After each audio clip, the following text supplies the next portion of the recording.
Okay, hello everyone. Right, to start this piece, we're going to start with this shirt, which is a mixture of Dave's grey and compost blue. And what I'm doing in this mad sped up version is I'm painting the outline of that shirt with a water wash. So the secret here is to make it even initially. And then I'm going to load up and look for the shadows where the creases of the fabric are, and that's where I'm going to put the pigment in first. So I've loaded up my round brush, and what I'm doing here is I'm just dropping in that pigment into that water that's on the paper.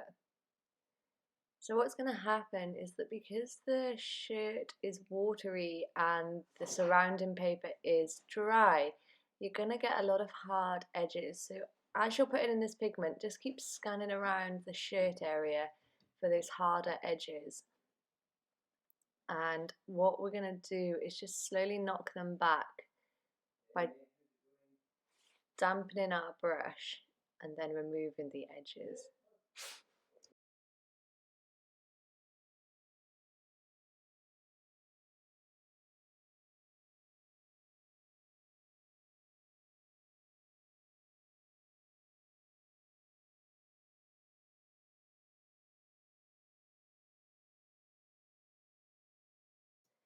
Okay, so basically what's going on, every time I'm poking into the palette, I'm loading up my brush with more of the pigment.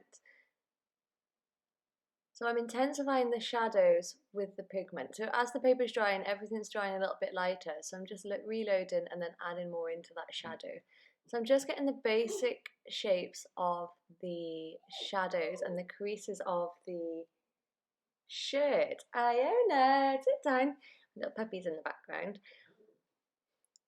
So especially under the sleeve area and under the arm, it's pretty dark there. So I keep loading up my brush and re-putting the pigment in. And then what I've done there is just dampen that up into that dungaree line where it's hanging over the shoulder. So that was initially dry. So everything's just going to slightly softly bleed into that area to create this sort of nice watercolour effect. And here again, I've just loaded back up into that Dave's grey colour, and now I'm really intensifying those shadows. So I've built up the block work, the basic outline of the shadows, and then as it's drying but not completely dry, I'm then adding up more pigment in a darker, more intense way to make things pop. Under the top of the shoulder area there, that's really quite a dark shadow where it's under the dungaree and the top of the shirt. So I've used a pure compost blue, almost out of the tube consistency. And then what I've done, I've put that in there almost neat onto the page, and then I've rinsed my brush off and then flattened it out, and I've just swooped back and forth just to push that pigment right into the shadows. And I'll show you how to do this in the actual class. So just one more thing, so we put that water wash initially be a little bit clearer, and hopefully in the future I'll work out a way that as time has gone on, that water is absorbed into the paper, and then we put pigment on top of it. And then the third step is to add the darker shadows in again. But what's going to happen is because the darker shadows are going in on top of wet pigment, you need to sort of almost blend them in a little bit. So once you pop your dark pigment down with the shadows, you want to rinse off your brush and then just thread the bristles through your finger just to remove the excess water. So you're basically working with a damp brush then, and you just want to swoop along the edges just to make them bleed ever so slightly into one another again. So you're just activating the paper basically. And I'm saying that because if you go in with a really dark colour on top of a wash, no matter if the paper's still wet, it will still almost sit on top in quite a harsh line. So a good trick is to use the brush as a blending tool. And you want to do that by making it damp. So just remove the excess water in there and just use a gentle swooshy motion to make it blend. And as you're coming to the end of the shirt, just go back round and adjust the colour, so make things pop a little bit here and there. What I'm doing here is just blending out, so I'm putting water into the dungaree area now. So all the pigment of the shirt will bleed ever so slightly into that dungaree.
You'll notice there what I've done is I've just wet down into the skin tone. So there's a tiny like slip of skin where the top and the dungarees are meeting. So I dampened down to that area, and then I just dropped in the tiniest amount of Juan Brilliant, which is a sort of fleshy tone, so that it will just bleed and indicate that there's a bit of skin poking out there.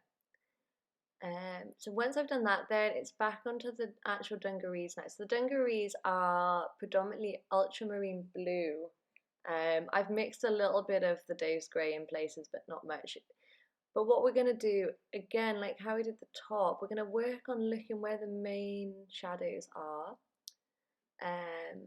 first. So put them in loosely in quite a big wash. And then as it progresses, we're going to almost carve back out the details. So when I say carve, I mean we're going to use the brush to suck up the pigment once it's down to create highlights. So it's almost better to be a bit overzealous and make it darker than it actually appears, because that will give you more lift and a better contrast of the highlight. So here I go. So in your reference photo, look for where the main shadows are. That's where you're going to put the initial wash down. So that's pure ultramarine blue. And remember, it's going to keep drying back lighter. So you're not worrying about the details, you just want the main structure here. You just look for the big shadows and place them in the ultramarine. So you can see here, I'm working really quite loosely. I'm just getting the pigment in, being slightly mindful of the shapes and the shadows. Again, because we've done that water wash initially, we're going to get a hard line where that water's meeting the dry paper of the surround. So we're going to have to deal with that in a little bit just by softening out the line. So here I've got that main wash in. You can see it's almost all blue, and now I'm going to go back in and intensify the colour by just adding more and more ultramarine. So here you can see how wet the paper is. It's still sort of bleeding out everywhere. You can see it's all a bit sloppy looking, but we can sort this out. Just now, keep stacking in that detail. Where are the creases looking? And the dark areas of the folds of the denim.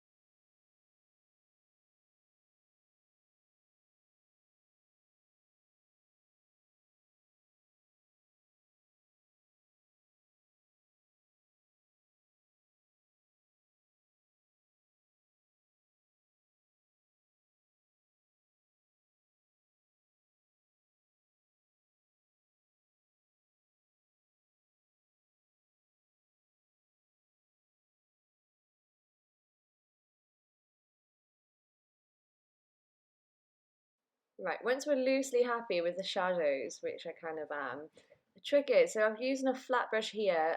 Mine is a bit crappy, so you could use the round one, which I think I swapped to in a minute. But basically, I've rinsed that brush off, then I've wrung out the excess water just by clamping it in between my hands. And I'm just using that to scoop up that pigment. So I'm just rolling the brush across the top of the page, and then I'm dabbing away the excess. So you need to dab away the excess pigment that you're pulling up, otherwise you're just moving lots of pigment around. So you're almost using your brush like a carving tool now. And that's why it's important to get that base structure down to the shadows properly, and be a bit bolder with it, go darker than you think. I've probably gone too light, actually. And what I'm doing, I'm looking for the highlights of the denim, and I'm using that brush just to carve through that detail. So this is a good way to get lots of texture into clothing without much work. And you can see that I'm following, I think there's a pocket line there. I'm just using the brush just to scoop up and carve away those highlights. Remember to dab though, people. Dabbing is the key. At this stage as well, what I'm doing, I'm just going around the edges to look for any of those hard cauliflower marks. And then I'm rinsing off my brush and just brushing out the line just so it's not such a hard line to go through. So there's the ridge of that dungaree just going in there. So I'll just let that play a wee bit and then jump in with any more instruction.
And here I've got these big main structural highlights which are giving the shape to the pockets and the ridge of the dungarees.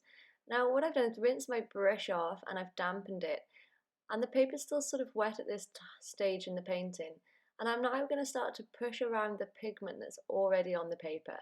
So I'm using this back and forth motion, and I'm almost pushing and pulling the pigment around just to give the sense of those folds here and there.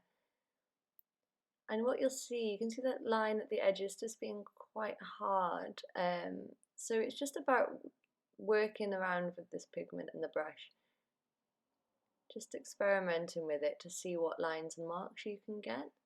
And it's very gentle. I'm, just sort of gently rubbing the paper rather than, stabbing it with my brush bristles. Again, you might find this easier to do with a flat brush rather than a pointed one. I just didn't have a good flat brush to do this with, so I've made do with my round. So to make a bit of a flatter line, I've just squashed the bristles into flatness. As I'm going up to the edges, I'm pushing up the pigment, so I'm almost scooping it forward and then pushing up the blue, so all the pigment's concentrated in a sharp line. And again, I'll show you how to do this in our class. So you can see there, so I'm not adding any pigment here at all. I'm just pushing up the damp pigment that's already on the paper and pushing it into a harder line. You can see there, the marks are just going forward.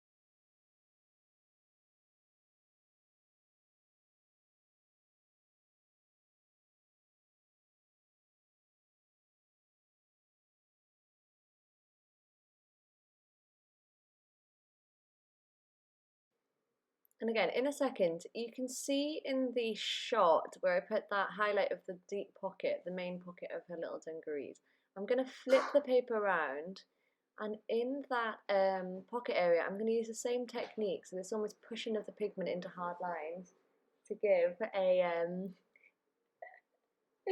so I hope B's just making some noise, and me a cup of tea.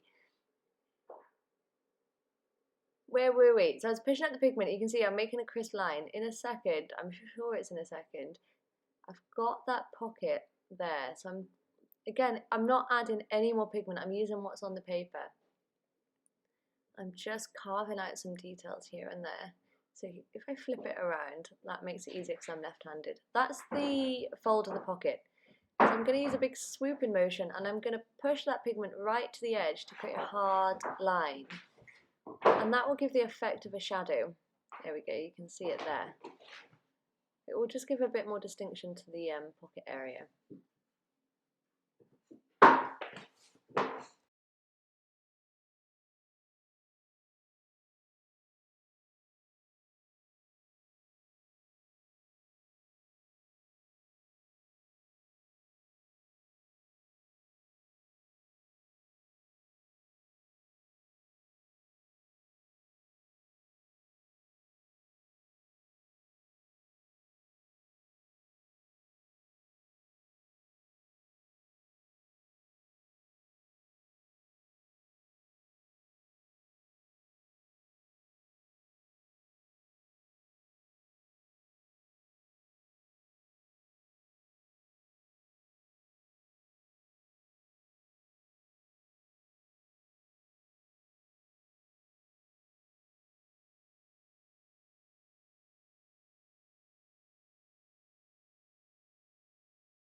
Okay, once we are kind of happy with the dungarees, I'm going to go up into the top half here.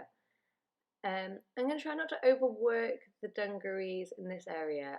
What's important is the shadow that's just falling behind the shoulder. That's going to give the sense of 3 dimensions to the figure. So I've just plonked in some ultramarine blue there onto a water wash background, and I'm just going to manipulate it a little bit, but I want to try and keep it a little bit painterly. And following that vertical line, so that upright is given the sense of the figure body position. So I'm just trying to create that detail there by keep adding in the ultramarine, both to the shadows under the dungarees that's hitting the shirt, and as they delve deep in behind the fold. Again, try not to overwork it. I'm just going to plop some pigment down. And then we're going to work into the hands next. So the hands are a really simple mixture of Juan Brilliant and Burnt Sienna for the shadow. So the main flesh colour, I've just used the Juan in as it is.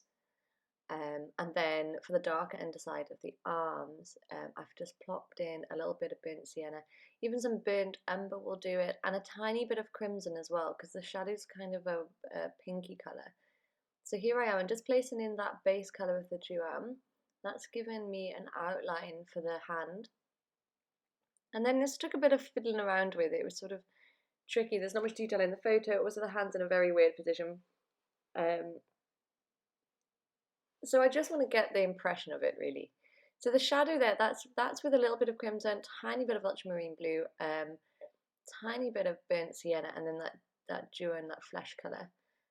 And it's about just working it through, just trying to find the placement of it. Be really, keep looking at that reference photo to see where these shadows are going. But it's a really simple flesh tint. It's nothing too complicated in that sense.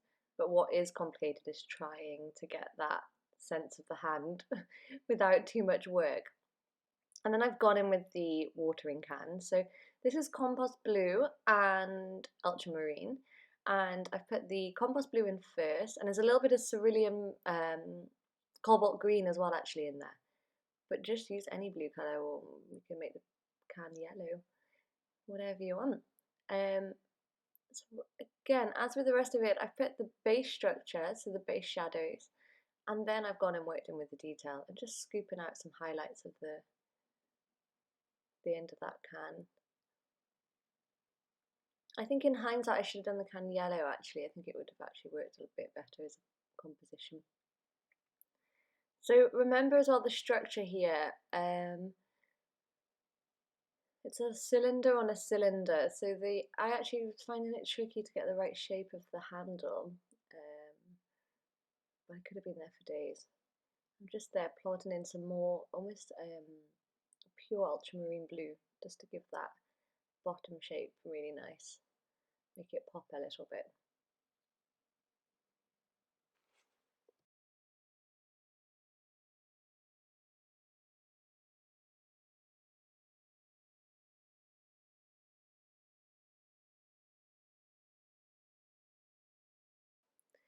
Right, once I'm vaguely happy with the can, and I kind of wish, I think I hadn't quite got the handle right, but that's absolutely fine. Let's work onto the legs. So the legs are two cylinders. So the light is going to behave the same as it would on a cylinder, maybe slightly more nuanced because it's a pair of legs. But what I did was mix up that base colour, the Juan, as my flesh tint, and I mixed it with a tiny bit of burnt sienna.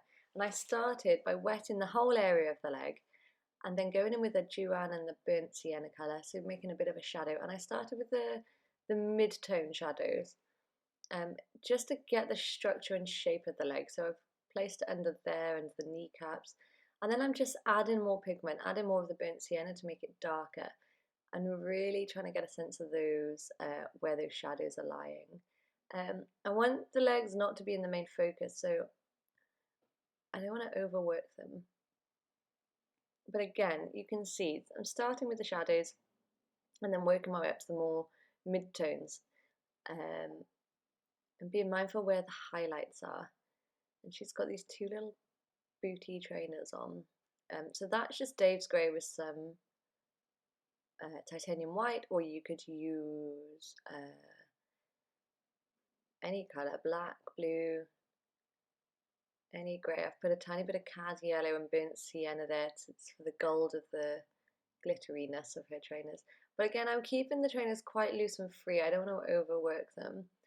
And as things are drying, I'm just going back and revisiting the shadow. You can see there the leg, that's not right, it's too light. So I go back in with some more burnt sienna and the Juan colour with a little bit of ultramarine blue then, just to darken it. And again, because it's damp and the paper was wet when we started painting, you've got a bit more freedom with it. So you can manipulate and move the paint as long as the paper is wet still. When it's dry, you're going to be in trouble. It just won't move freely. So it's just about manipulating the paper, but keep it simple. What you're really looking for is those base structures. Where are the main shadows? Where are the main highlights, and then everything else in between is okay. And exactly the same process for the face. So again, I want this to be a loose painterly face. It's also tricky because we've got the drawing, and so that's going to create a sense of a line which doesn't really happen in a face, but we'll work with it because that's what we've got. So you want to start with, again, putting the mid-tone of the face down. So I'm just, again, with the rest of the flesh, using that Juan as a base. You can add a little bit of the burnt sienna if you wish. So I'm going to look for the shadows, and I'm going to wet the face, dampen the paper, and then pop them in, as we've been doing with the flesh of the legs. So here's me putting an even water wash, and I've gone right up into the hairline with the water wash so that I don't get an outline, a hard outline of the face. Things will be able to bleed and move around. So I'm just dampening the entire area of the face. I'm loading up with some of that Juan flesh colour, and I'm going to start just by placing that in. I'm looking for the main shadows in the face, and then I'll build up detail. And again, we've got a little bit of time here because that paper is wet, and almost the more you touch it, the more in trouble you're going to be. So look for the shadows. This is our mid colour, remember? It's the base colour of the face. For the shadows, we're going to mix up a bit more of that burnt sienna into the mix, darken it. And also a tiny bit of crimson, just into the nose there. So that's crimson and burnt sienna into the nostril. and it will look too hard initially, so you need to rinse your brush off and just soften it back out. Just blend it all. And a little bit of that same colour just in the lip line. Again, you don't want to sort of stack it on top and not do anything, but you want to blend it out. So you think things are coming together. So here, the eyebrow is important. I was in a slightly the wrong position there initially, but as I manipulate it around. So that's with that burnt sienna colour, just introducing some darker tones.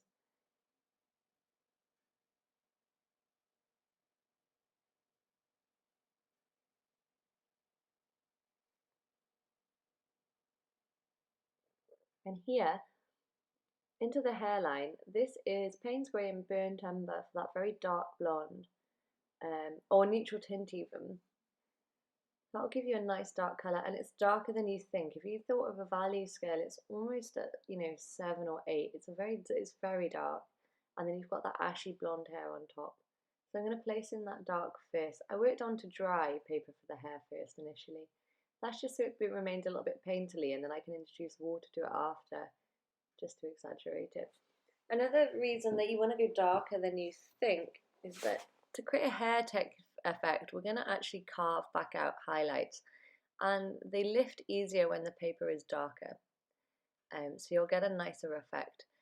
And again, if you notice what we're doing, we're blocking in essentially, so we're putting the main shape of the shadows, and then we'll refine out. We don't want to be thinking about painting individual hairs here at the moment.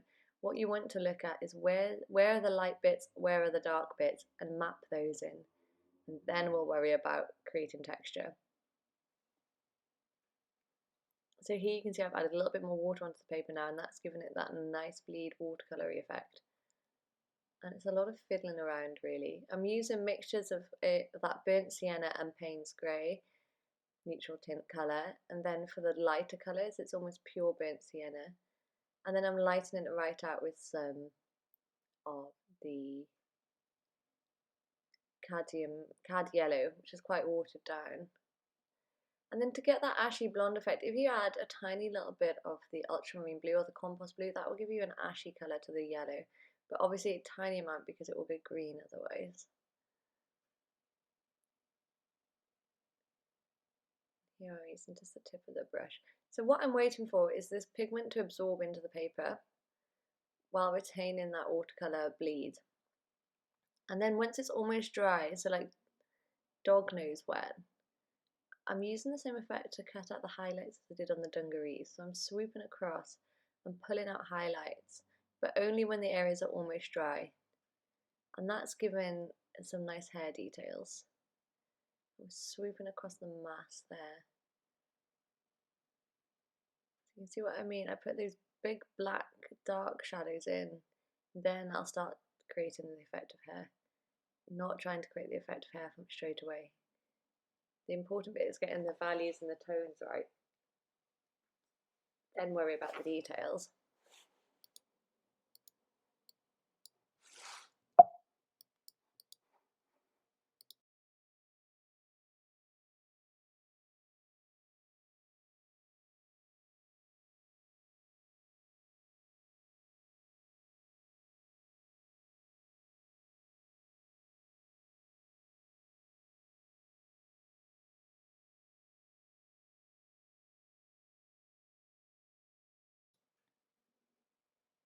Okay, what I'm going to finally do is just adjust the colour tone. So I'm sort of painting in some hair details and pushing the pigment around, putting out some highlights, and then just darkening areas where I think that needs to happen. And that's about it, folks, really. I'll explain more in the class, and I'll work out a better way how to show you all this without making a 3-hour long video, which it initially was. We'll see you all soon. Bye, guys!